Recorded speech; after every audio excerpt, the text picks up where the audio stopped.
Don't travel like a tourist. Do this instead. You clicked on this video because you're tired of the tourist traps, the long lines, the €8 gelatos, and I'm gonna show you what to do instead. Here's the problem. Tourism today, it feels broken.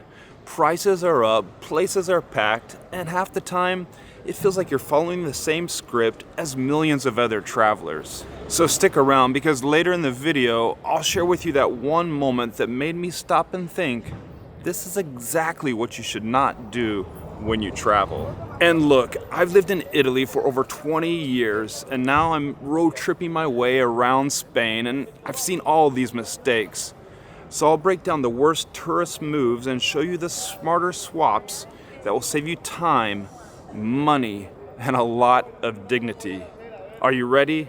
Vamos. Skipping the big three cities, but tourists think Italy means Rome, Florence, Venice, or in Spain, Madrid, Barcelona, Sevilla. But they end up seeing a Disneyland version of the country. So instead, what I recommend you do, swap out one of those big three cities on your visit to the countries, wherever it may be, Italy, Spain, or anywhere else you go in the world, with one of the off-the-beaten-track regions. Think, in Italy, Puglia, Marche, or in Spain, one of my faves up in the northwest, Galicia. You'll see fewer crowds, and you'll mix more with the locals, and your gelato, well, it won't cost you €8. Eating only the famous dishes, but tourists order spaghetti bolognese in Bologna, or paella in Barcelona, so they miss out on the real flavors. So consider walking around, speaking with a few locals, and maybe ask at your hotel reception, although I find they typically point you to their friend's restaurant. Ask them what they really eat in the town or city you're visiting. In Logroño, here for example, it's all about pinchos, not paella. Tourists eat paella in Barcelona. Locals, well, they literally eat anything else. Relying too much on Instagram hotspots, but standing in line 45 minutes to get that selfie in front of a famous site or a monument that all your friends back home or people on the internet tell you have to do. Is that traveling or an unpaid modeling gig? So what I recommend you do, just wander 2 blocks over, you'll find a square that's just as stunning without all the crowds, influencers, and tripods. If your vacation looks exactly like your Instagram feed, did you even travel or just film a commercial? Packing too many cities in too few days. But traveling to 10 different places in 10 days just leaves you exhausted. So pick 2 to 3 of those places and make those your base and explore from there. Really get to know the city. Your body and your suitcase wheels will thank you. Tourists come home exhausted, tired after making a whirlwind trip around Europe or anywhere they go in the world. Locals just laugh, looking at tourists pull their suitcases over the cobblestone streets like they're competing in the Olympics. Overpaying for location traps, but sitting down at the first cafe in Rome outside the Colosseum or on the Rambla in Barcelona, well, that's a $6 Coca-Cola and a microwave pizza waiting to happen. So, walk 5 minutes away. Same coffee, half the price, double the charm. If a waiter from a restaurant 20 feet away is waving a menu in English at you, run. Speaking only English and loudly, but shouting, "Do you have ketchup?"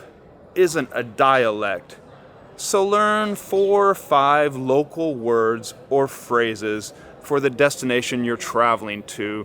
Maybe on the plane ride, have them on your phone, on an app, or if you're old school, buy a book, a travel book with some phrases. Gracias, por favor, ¿dónde estás? La quinta, when you're ready for the receipt, the bill to pay. And one important word, especially when you're here in Spain, una caña, and add on to that, por favor. That means a draft beer, please. Shouting slower and louder doesn't make you understood, it makes you look ignorant. Treating your trip like America with nicer buildings. But if you're expecting an iced latte at 8 a.m. in the morning, stores open 24/7, and big breakfast, well, you're gonna be let down. So lean into the local rhythm. Late dinners, siestas, and slow mornings. If you need a pumpkin spice latte in Europe, you're doing it wrong. And that brings me to the moment I teased earlier, exactly what you should not do when you're on vacation. I was there early one morning making my way across town to go see my physiotherapist. I stopped at the Duomo Cathedral because heck, even after all these years, when I see a big cathedral like that, I'm still amazed. Pulling up next to me, a golf cart. Yes, this is a new thing in different cities in Italy and around Europe.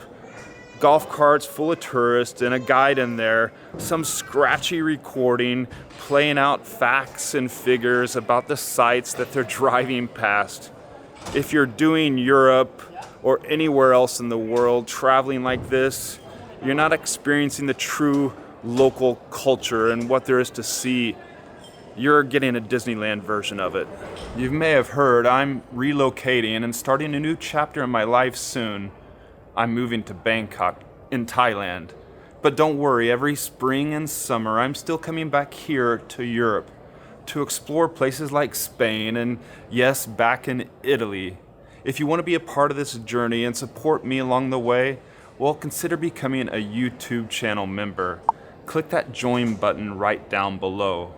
Or a patron. Yes, I have a Patreon now. You get early bird viewing on my videos, plus lots of other goodies, and the good feeling of supporting me.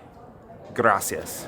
Earlier in the video, do you remember I talked about how to stop traveling like a tourist, how to skip those Instagram lines and swap it with side streets, how to eat like a local, slow down, learn a few different words of the local language. But there's still one bad habit that can ruin your trip: the basics. Which basics? Those sneaky mistakes that drain your money and time. Overpacking that monster suitcase, booking that perfect but wrong hotel, wasting 45 minutes for one photo, or blowing your budget completely on day one of your 2-week trip. How can you avoid those landmines fast? Like a simple checklist you can follow? So what I want you to do is watch this video next. Never do this on vacation. I go rapid fire through the biggest trip-killing mistakes and through the easy swaps that fix them for you. And side stories from my travels, Italy, Spain, Thailand, the works. Watch it here next.